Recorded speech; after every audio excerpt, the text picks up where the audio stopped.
Boa noite, bem-vindos ao Jornal da Noite. O Presidente da República desafiou a Universidade Eduardo Mondlane a ser mais proativa na solução dos problemas do país. No encontro com a comunidade académica, Filipe Nunes exigiu que a maior e mais antiga Universidade Nacional deixe de ser apenas um espectador do que acontece no país. No meio da Universidade Eduardo Mondlane, Filipe Nunes se juntou na mesma sala da comunidade académica, numa reunião alargada a antigos reitores, para refletir sobre o papel desta instituição no desenvolvimento do país. E foi de coração que Filipe Nunes deixou a sua avaliação ao trabalho da UEM. Diz haver coisas boas que estão a ser feitas, mas a qualidade do ensino deixa algo a desejar. A qualidade do produto que sai da UEM, deixo para o segundo ponto, que é o meu problema, que podemos discutir se tem ou não qualidade, mas eu vou argumentar. Em princípio, acho que não. Estão assustados.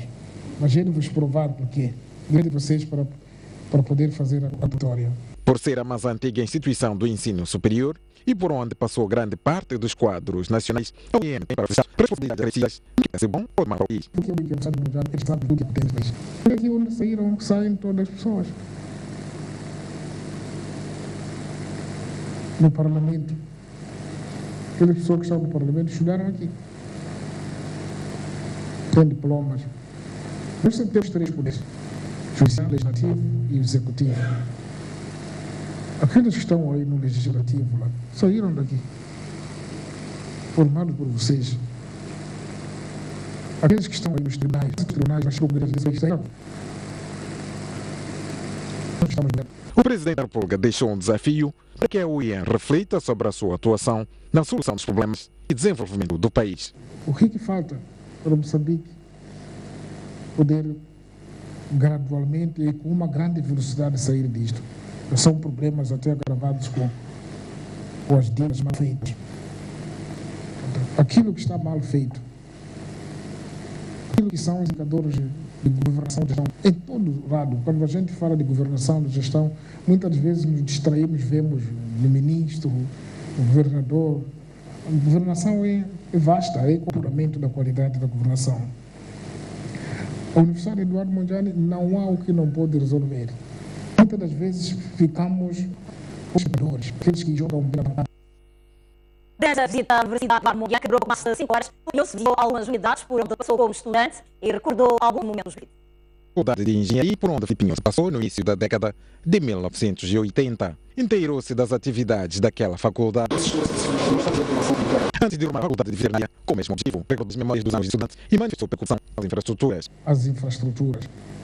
Fui muito feliz em ver a minha faculdade, que não cresceu muito, mas percebi que deve ser o problema do espaço. Está muito ensardinhada a Faculdade de Engenharia. No prosseguimento da visita, Filipe Nunes foi à residência número 1, vulgo Self, onde quis ver o quarto e tocou a sua passagem pela UEM. Vai ser esta pior, se calhar. Inaugurou o complexo pedagógico no campo da UEM e a clínica universitária e ouviu as explicações sobre a obra. No final, deixou ficar o desejo de ver a UEM a crescer cada vez mais e ser um exemplo de qualidade e excelência. Eu confio nesta universidade como um verdadeiro laboratório para resolver problemas, para discutir soluções. Não identificar problemas, o povo já sabe. A Procuradora-Geral da República disse hoje no Parlamento que as empresas Ematum, Proíndicos e IMAM foram constituídas no cartório privado do Ministério das Finanças e, neste momento, decorre uma investigação ainda sem arguidos. Beatriz Lúcia falou ainda dos crimes militares no centro do país, bem como dos assassinatos de Gil Sissac e de Paulo Machado. Mas na nossa bancada, a bancada do MDM levantou o caso Ematum, o caso ADM. A digníssima senhora procuradora veio a correr, levando que esta casa não se deve preocupar, porque já estão em casa esses estados e roubos. Diga então, digníssima, em que pé estão esses processos? Quem já foi atuado, detido, quando e como e que bem foram investigados? Foi autuado o processo número 15 PGR 2016, de 20 de abril, passando a existir 2 processos crime sobre a matéria relativa à emissão de garantias pelo governo a favor daquelas empresas. Dada a conexão objetiva e subjetiva, está sendo realizada uma única investigação sobre os 2 processos, que consiste na recolha de informações relevantes sobre a constituição, funcionamento, financiamento das empresas em questão, bem como relativo aos processos de emissão de garantias pelo Estado. De acordo com os documentos juntos ao processo, resulta que aquelas empresas foram criadas no cartório privativo do Ministério das Finanças nos anos de 2013 e 2014, tendo sido primeiro a Proíndico, seguida da Ematum e, por último, a MAM S.A. As diligências em curso nos autos inclui a audição de pessoas determinadas e recolha de todos os elementos inerentes à legalidade da constituição das três empresas, o destino dado aos valores das dívidas contraídas, os prejuízos causados ao Estado e a consequente determinação da responsabilidade criminal, civil e administrativa. Dada a complexidade da matéria e o envolvimento de entidades estrangeiras, estão em curso várias ações, incluindo a ativação dos mecanismos de cooperação internacional, com vista à obtenção de informação em poder dos bancos, dos fornecedores e outros. Os processos estão em instrução preparatória, não tendo até o momento arguidos constituídos, o que chama à colação os princípios constitucionais de presunção de inocência e de segredo de justiça. Assassinatos mediáticos. Quem violou a Constituição é quem mandou atacar o presidente da Câmara no dia 25, no dia 12 e foi assaltar a sua casa. O informe da procuradora peca porque não faz o desenvolvimento, não diz que esses fatos foram confessados pelo comandante provincial de Manica e pela comandante distrital de Gondola. Assumiram que foram eles que mandaram matar as 17 pessoas. O que a procuradoria fez para ouvir essas pessoas? Sobre os processos relativos a alegados atentados contra o presidente da Renamo, convidamos a vossas excelências a consultarem a página 216 do anexo 21. Que passamos a citar. Trata-se de um caso em que indivíduos desconhecidos, munidos de armas de fogo, dispararam contra uma coluna de viaturas, na qual seguia o presidente do partido Renamo, no dia 12 de setembro de 2015, no distrito de Vanduze, quando saía do distrito de Macossa. O processo encontra-se em instrução preparatória. O que foi ou está sendo feito para esclarecer, por exemplo, o assassinato do Dr. Gilles Sistaque, o assassinato do jornalista Paulo Machava e outros tantos. Quanto aos processos relativos à morte dos jornalistas Paulo Machava e Gilles Sistaque, continuam diligências para a identificação dos responsáveis. Todos eles estão em investigação, que consiste na recolha de todos os elementos relevantes de prova para o esclarecimento. A celeridade destes processos passa por fortalecimento da capacidade de investigação, como por diversas vezes referimos nesta intervenção com vossas excelências. Ataques militares. Este grupo de cidadãos promoveu 107 ataques nos últimos 8 meses. Como consequência, registrou-se 40 óbitos, 79 feridos graves, 88 feridos ligeiros, para além de danos materiais avultados. Poderá a digníssima Procuradora-Geral da República explicar-nos por que há tanta tolerância para este tipo de crime? Nós, a bancada parlamentar da Renamo, vamos apresentar uma moção de reprovação deste informe e queremos ver quem vai ilegalizar a Renamo em Moçambique. Sobre a ilegalização do partido Renamo, tomamos nota do apelo dos mandatários do povo e propomos-nos a estudar os mecanismos adequados na perspectiva de contribuirmos para a manutenção da paz. As armas que a Renamo tem estão cobertas dentro do Acordo Social de Paz. Primeiro. Segundo, Vossa Excelência, no mandato passado, aprovou nesta Casa o acordo de cessão das unidades militares. Estava claro que primeiro seria feita a integração na polícia e nas Forças Armadas. E por consequência desta integração, seria também a guarda do presidente Afonso Macas Macete Njacama. Não há acordo nenhum, não há problema nenhum que justifique tirar-se a vida a um moçambicano. E ao abrigo da Constituição da República, o senhor é jurista, sabe muito bem que estão completamente fora da lei. O secretário executivo da Comunidade dos Países de Língua Portuguesa diz que os moçambicanos não precisam de mediadores para resolver os seus problemas. Murad Isaac Muragi falava hoje após o encontro com o primeiro-ministro Carlos Agostinho do Rosário. O secretário executivo da CPLP está de visita a Moçambique e esta quinta-feira foi recebido pelo primeiro-ministro. Durante o encontro, os dois dirigentes abordaram vários assuntos, com destaque para a situação econômica e política do país. No fim do encontro, Murad Muragi afirmou à imprensa que os moçambicanos não precisam de mediadores para resolver as suas diferenças. O problema de Moçambique são os moçambicanos que têm que resolver.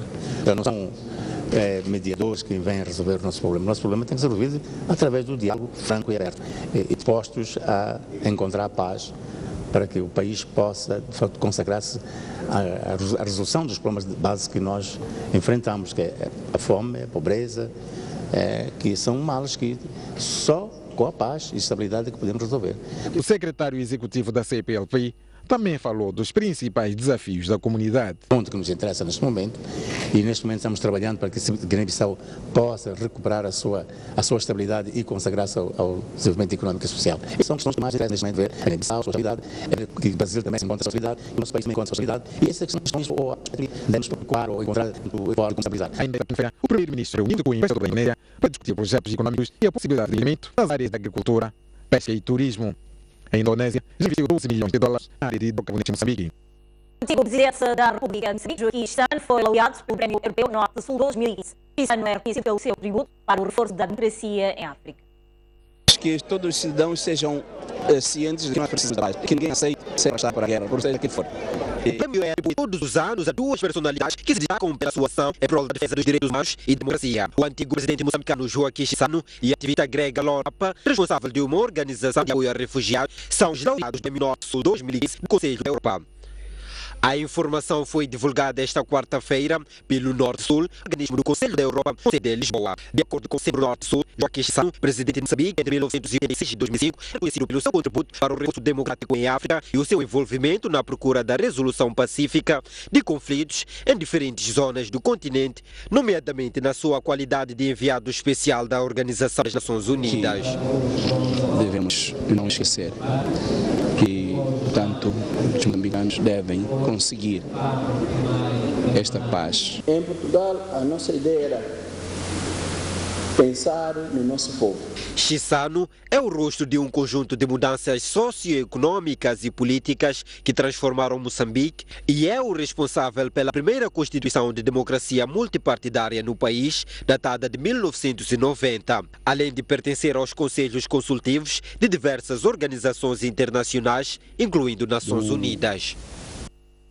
O vice-presidente da Assembleia da República, António Amélia, diz que os órgãos de comunicação social devem promover a língua portuguesa para que seja relevante nesta era digital.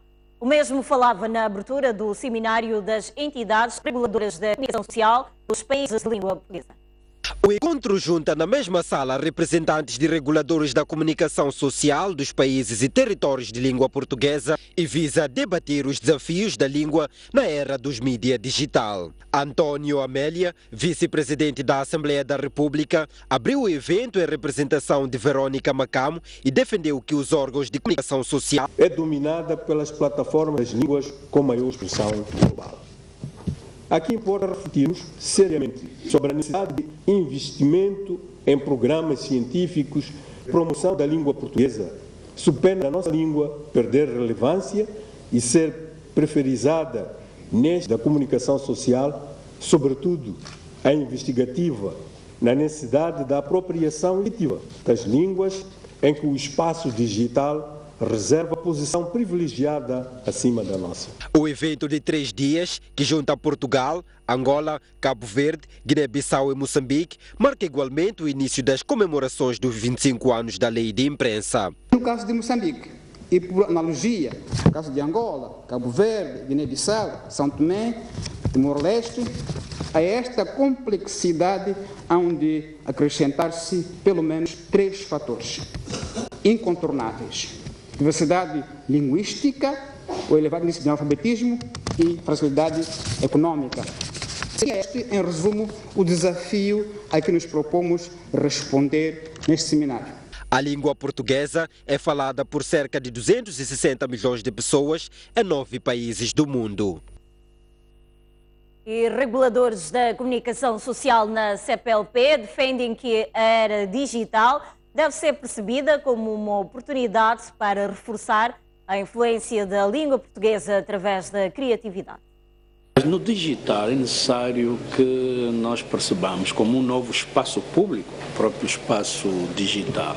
É necessário que continuemos a cultivar a língua de formas a que seja também um produto de educação. Os meios digitais têm que ser um produto também de educação, de formação, de transmissão de saber e não a utilização que muitas vezes nós demos, portanto, para fins mais ou menos de recriação, fins de não aqueles que especificamente possa trazer mais valia à nossa juventude. A língua é uma ferramenta, é um instrumento para comunicar. E nesse sentido eu não sou muito purista da língua. Eu acho que uma língua impura é uma língua criativa. E nesse sentido ela não é uma língua para Portugal, mas é uma língua para o mundo. No espaço mediático, eu acho que nós temos que ganhar escala e ganhar mercado onde quer que haja pessoas que falem a nossa língua.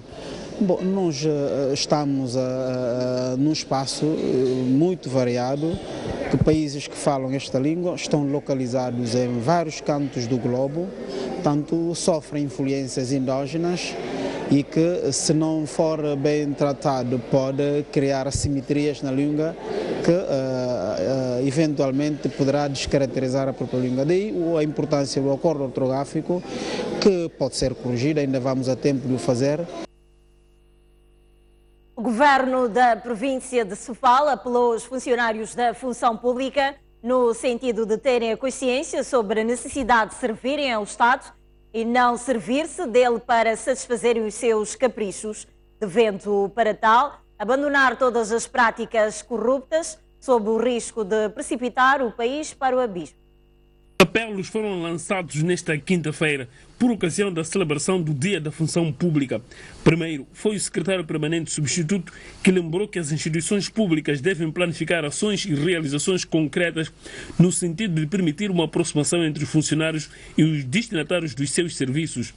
E cada funcionário tem o dever de assumir esta ímpar oportunidade para uma reflexão sobre os desafios que se apresentam no sentido de concretizarmos a visão de uma administração pública centrada no cidadão, promotora do desenvolvimento e vocacionada para a prestação dos serviços de qualidade. De seguida, foi a governadora de Sofala que mostrou-se preocupado com indícios claros de excesso de burocratismo na função pública, que, de acordo com as suas palavras, manifesta-se pelo uso excessivo de papeladas e do deixa andar como vem amanhã. Um amanhã que muitas vezes não chega, ou mesmo pela corrupção, que se manifesta através de cobranças ilícitas e aproveitamento do desconhecimento das normas ou da aflição dos cidadãos que procuram serviços nas instituições públicas, extorquindo-lhes valores ou bens. Convidamos estas pessoas lesadas que denunciem estes atos. Na sua mensagem por ocasião da data, os funcionários públicos de Sofala indicaram que esta efeméride vai servir para os mesmos refletir o seu papel na sociedade, permitindo com que se eleve a produtividade, comprometimento, profissionalismo, melhoria da qualidade dos serviços prestados e, acima de tudo, elevar o nível de confiança aos seus utentes. Importa salientar que nos últimos 12 meses foram realizadas em Sofala 1.242 promoções, 938 progressões, 1.419 admissões e 1.111 mudanças de carreira. Reiteramos a necessidade da execução destes atos como forma a motivar e elevar o nível de produtividade dos funcionários públicos. A cerimônia contou com a atribuição de prémios e diplomas de honra a 913 funcionários e agentes do Estado que mais se destacaram nas suas atividades durante o ano passado. A polícia em Chimoio neutralizou 4 indivíduos indiciados de burla. Estes roubavam cartões bancários para posteriormente transferir valores para as suas contas. O esquema funcionava com estes indivíduos a abordarem utentes de ATMs como se quisessem ajudar e em seguida sacavam seu cartão e respectivo código. Cerca de 30 cidadãos já foram alvos da ação destes. Este cidadão, por exemplo, já viu retirados da sua conta 67 mil meticais. Quando chego no ATM do BCI, meti meu cartão. Quando meto o cartão foi engolido. Quando foi engolido o cartão, como era fim de semana fora, era para lá para 19, não havia como. Eu deixei assim e fui para casa. Quando fui para casa, então na segunda-feira de manhã voltei de novo. Como o cartão tinha engolido, entrei dentro. Quando entro dentro, fui ter com aqueles homens aí. Então, entreguei ela e queria consultar. Primeiro consultei saldo. Ele disse, epa, aqui o seu saldo já não tem. Não tem saldo. Não tem saldo como? Epa, ele mexeu com os computadores, não sei o que disse, epa, o dinheiro já foi transferido. No dia 17, alguém levantou primeiro, levantou 5, depois transferiu 49, depois levantou 5, até 3, até 600, até o meu dinheiro acabar. Agora eu procurei saber o nome. Quem que levantou estava a fazer todo esse movimento? Disseram o quê, pá? Quem está a fazer o movimento é Carlitos Rosário. A polícia explica como era executada a burla. Identificavam as suas vítimas nos locais das ATMs que, por sinal, tinham que ter alguma dificuldade no manuseamento das ATMs. E uma vez identificadas estas vítimas, ofereciam a sua ajuda fraudulenta que lhes permitia não só ter acesso ao PIN, mas também por via desta ajuda a vítima, neste caso o cliente do banco, não conseguia efetuar a transação bancária que desejava, como também com muita sutileza trocavam os cartões, ao que a vítima seguia com o cartão errado e sem efetuar a transação bancária que desejava, ficando neste caso a quadrilha a fazer o uso da sua conta bancária. Os indiciados confessam o ato, mas dizem que são ladrões de primeira viagem. Estou aqui porque fui encontrado com 11 cartões e esses cartões eram para burla. Burlaram quantas pessoas? Eu nunca burlei ninguém, acho que não fui indicado. Quando a gente estava a sair, fizeram-nos parar no controle. Começaram a revistar o carro, revistaram as pessoas. Eu exibi o meu documento, que é a carta, e o livrete do carro, puseram-me do lado. Começaram a revistar um por um, que acabaram encontrando os cartões que encontraram, levaram-nos para o comando. A polícia no Chimoio deteve ainda este indivíduo indiciado de roubo de painéis solares do Instituto Agrário de Chimoio. Muito bem, vamos agora observar um breve intervalo. Voltamos dentro de